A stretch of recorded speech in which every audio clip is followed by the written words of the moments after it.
I for years lost money and was actually in debt from the time I graduated college.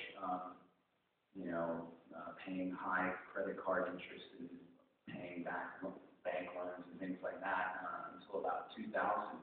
And by about 97, people were saying, Shepard Fairey does graphic design. That guy's such a sellout pig, and I was living at the poverty level at the time. To me, it's really a question of whether you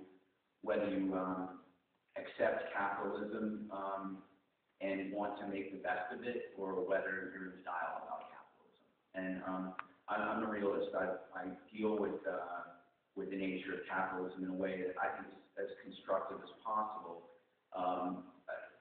For the first few years, when I was doing my thing while I was still in school, people said, "Oh, well, why don't you just try to get a grant and to take this project further?" And what I said was, this project really needs to play into the consumer culture that is really driving people that aren't tuned into the art world.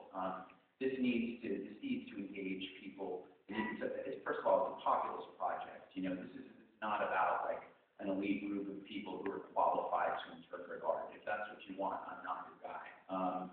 The project, to me, was the ultimate validation of the project was, if I make something, people not only do they want it free, but they want to buy it, then that shows it has affected them, because that's a really important part of consumer culture, and the machinations of consumer culture is something I'm trying to reveal. So in a lot of ways, I'm participating in what I'm critiquing, and then some people are uncomfortable with that, and they just want to criticize me for that, rather than looking at it as a little bit more of a mirror.